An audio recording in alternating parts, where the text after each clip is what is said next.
కళ్ళున్నోడు ముందు మాత్రమే చూస్తాడు, దిమాగున్నోడు దునియా మొత్తం చూస్తాడు. అలా చూసినోడు దునియాను దున్నేస్తాడు. మస్క్ మాత్రమే సరిపోయే డైలాగ్ ఇది. భవిష్యత్తును ఈరోజే ఊహించి భవిష్యత్తుకు బాటలు వేసిన వ్యాపారవేత్త, ప్రపంచ వ్యాపార సామ్రాజ్యాన్ని ఏలుతున్న రారాజు. ట్రంప్ గెలుపుతో అమెరికా రాజకీయాల్లో వెలిసిన పొలిటికల్ స్టార్. ఇంతకీ ఎవరి మస్క్? ఆయన జీవితం ఎలా మొదలైంది?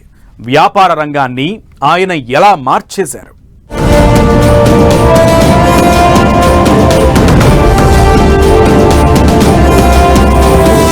టెంపరితనం, అహంకారం కలిస్తే మస్క్ అమెరికన్ పాలిటిక్స్ లో ఎప్పుడో స్టార్. ట్రంప్ గెలుపుతో రైన పెరిగిన ఆదాయం, 25 లక్షల కోట్లు దాటిన ఎలన్ మస్క్ సంపద. అసలెవరీ మస్క్? ఇంతలా ఎలా ఎదిగాడు?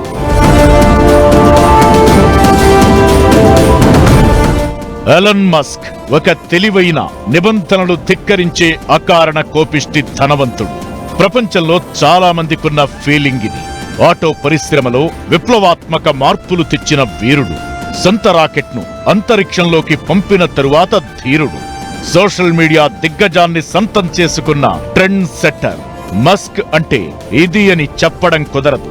మధ్యతరగతి కుటుంబంలో పుట్టి ఇప్పుడు ప్రపంచ వ్యాపార రంగాన్ని ఏలుతున్న అపర కుబేరుడు మస్క్.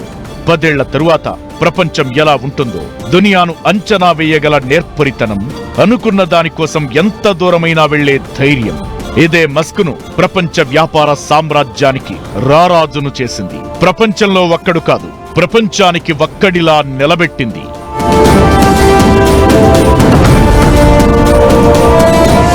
అమెరికాలో గెలిచింది ట్రంప్ అయినా గెలిపించింది మాత్రం మస్కే.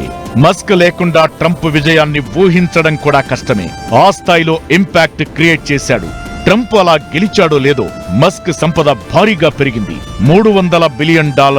అంటే మన కరెన్సీలో మస్క్ సంపద 25 లక్షల కోట్లు దాటేసింది. మస్క్ సంపద ఈ మార్కుకు చేరుకోవడం 3 ఏళ్ల తరువాత ఇదే మొదటిసారి. మస్క్ కు చెందిన టెస్లా స్టాక్ 28% పెరిగింది. దీంతో ఆయన సంపద 50 బిలియన్లు పెరిగి $313.7 బిలియన్ చేరుకుంది. 2022 జనవరిలో $340.4 బిలియన్ $300 బిలియన్ పైగా సంపద కలిగిన ఏకైక వ్యక్తిగా మస్క్ నిలిచారు. ఆ తరువాత మళ్లీ ఇప్పుడు ఆ స్థాయిని చేరుకున్నారు. మస్క్ తరువాత $230 బిలియన్ జెఫ్ బెజోస్ రెండో స్థానంలో ఉన్నారు. Larry Ellison $202 billion, Bernard Arnault 172, Bill Gates 162, Larry Page 160, Sergey Brin $151 billion, Steve Ballmer 147, Warren Buffett $146 billion సంపదతో టాప్ 10లో ఉన్నారు. ఈ జాబితాలో $97.1 బిలియన్ ముఖేష్ అంబానీ 17వ స్థానంలో ఉండగా, $92.3 బిలియన్ గౌతమ్ అదానీ 18వ స్థానంలో ఉన్నారు.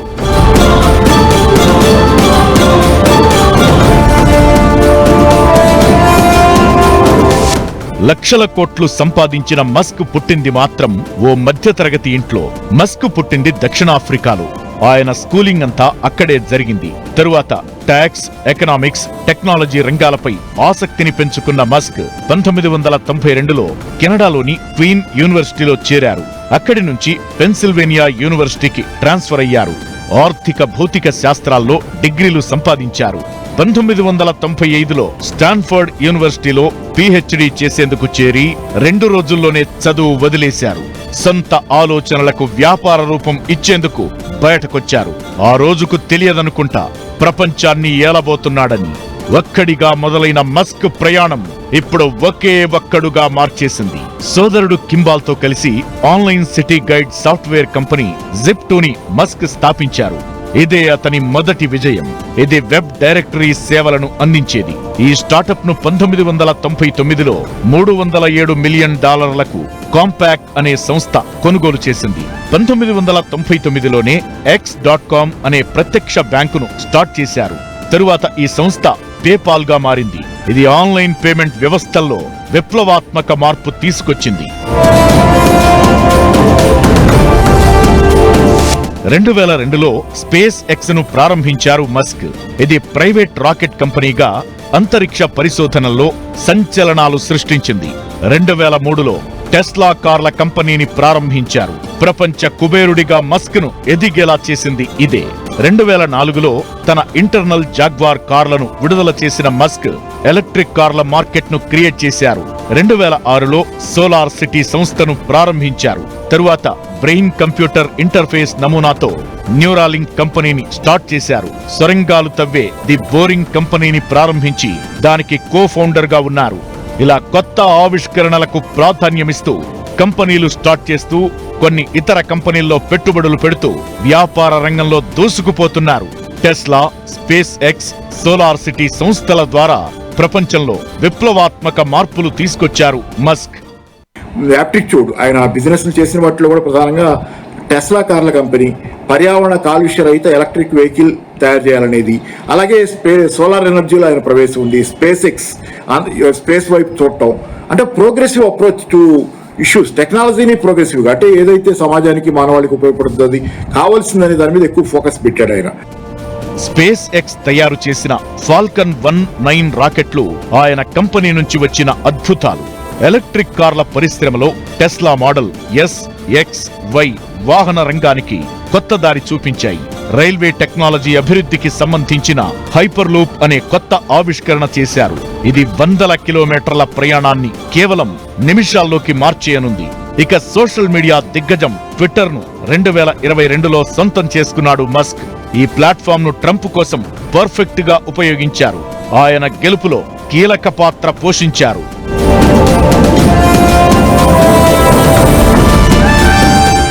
మస్క్ అంటే విజయాలు మాత్రమే కాదు, వివాదాలు కూడా.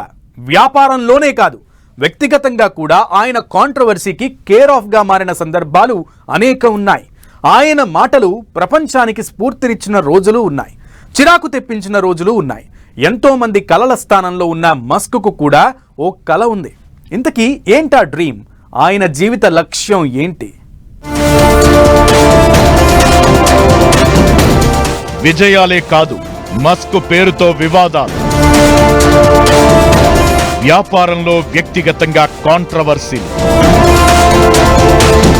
మస్క్ జీవిత లక్ష్యం ఏంటి? తన డ్రీమ్ కోసం మస్క్ చేస్తుందేంటి? టెస్లా సీఈఓ, స్పేస్ ఎక్స్ యజమాని, ఇవేవీ ఆనందం ఇవ్వడం లేదు అన్నట్లుగా మస్క్ తీరు కనిపిస్తోంది. ఆయన ఆలోచనలు, ఫైనాన్షియల్ డెసిషన్స్ ప్రపంచ కుబేరులను కూడా ఆశ్చర్యానికి గురిచేస్తున్నాయి. కొత్త ఆవిష్కరణలు కంపెనీలను శక్తివంతంగా నడపడం, వాటి ద్వారా అపారమైన సంపదను సృష్టించే కళలో మస్క్ గొప్ప ప్రావీణ్యం సంపాదించారు. ఆధునిక సాంకేతికతను అభివృద్ధి చేసి జనాలకు అందించడం, కొత్త ఇన్నోవేషన్ ను కనిపెట్టడమే తన జీవిత లక్ష్యమని చాలా సందర్భాల్లో మస్క్ వెల్లడించారు. ఖగోళ పరిశోధనలు మరిన్ని చేయడంతో పాటు మనిషికి మార్స్ మీద నివాసాన్ని ఏర్పాటు చేయడమే లక్ష్యంగా ఆలోచనలను చేస్తున్నట్లు మస్క్ చెప్పాడు చాలాసార్లు. నిజానికి అతని కల అదే, జీవిత లక్ష్యం కూడా అదే. ప్రపంచవ్యాప్త సామ్రాజ్యం విస్తరించాలనే కోరిక ఉంది, కానీ ఇప్పటికే టెస్లా కార్ల కంపెనీ కొంత వెనకబడుతున్నటువంటి వాతావరణం ఉంది. ప్రపంచవ్యాప్తంగా విస్తరించాలనే బలమైన కోరిక ఎలన్ మస్క్ ఉంది వ్యాపారంలో. దానిలో ఆ దేశాల్లో రాజకీయాలు ప్రభావితం చేయడం కోసం అనే ప్రశ్న వస్తే చెప్పలేం. అది బహుశా ఆయన ఇష్టం కూడా కాదు. ఎందుకంటే ఒక దేశంలో రాజకీయాలు ప్రభావితం చేయడం కూడా ఒక వ్యాపారవేత్తకి రాజకీయాల్లో పూర్తి స్థాయిలో దిగి విజయవంతం అయితే తప్పితే అంత ఈజీ కాదు. మనసుకు ఏది అనిపిస్తే అది మాట్లాడేయడం, నోటికి ఏది వస్తే అది చెప్పేయడం మస్క్కు అలవాటు. దీంతో విజయాలు మాత్రమే కాదు, మస్క్ పేరుతో వివాదాలు కూడా చాలానే ఉన్నాయి. సోషల్ మీడియాలో డైరెక్ట్ టార్గెట్ చేస్తూ ఘాటు పోస్టులు పెట్టే మస్క్ మీద అమెరికాలో చాలా కేసులున్నాయి. ఇక పౌరసత్వం విషయంలోనూ ఆయన మీద కాంట్రవర్సీ నడుస్తోంది. వ్యాపారాల దగ్గర నుంచి పెళ్లిళ్లు, పిల్లల వరకు చాలా వివాదాలు ఎదుర్కొన్నారు. మస్క్కు 11 మంది సంతానం. మొదటి భార్య జస్టిన్ కు జన్మించిన తొలిబిడ్డ అనారోగ్య కారణాలతో 10 వారాలకే చనిపోయింది. ఆ తరువాత ఆ జంట ఐవీఎఫ్ పద్ధతిలో 5 పిల్లలకు జన్మనిచ్చింది. 2008లో వారిద్దరూ విడిపోయారు. తరువాత బ్రిటన్ నటి తాలులాహ్ రిలేను పెళ్లి చేసుకున్నాడు. వారికి సంతానం లేదు. ఆ తరువాత కెనడియన్ గాయని గ్రిమ్స్ తో సంబంధం నడిపించారు. వారికి 3 పిల్లలు. తన ప్రతిష్టాత్మక సంస్థ బ్రెయిన్ టెక్నాలజీ స్టార్టప్ న్యూరాలింక్ లో పనిచేస్తున్న ఎగ్జిక్యూటివ్ తోనూ మరో 3 పిల్లలకు జన్మనిచ్చినట్లు ఈ మధ్య మస్క్ చెప్పాడు. మస్క్ జస్టిన్ దంపతులకు పుట్టిన జేవియర్ అలెగ్జాండర్ కొంతకాలం క్రితం అమ్మాయిగా మారారు. తన తండ్రితో కలిసి జీవించకపోవడంతో పాటు ఆకారం లేదా ఇతర ఏ రూపంలోనూ ఆయనతో సంబంధం లేకుండా ఉండాలని కోరుకుంటున్నట్లు జేవియర్ వెల్లడించాడు.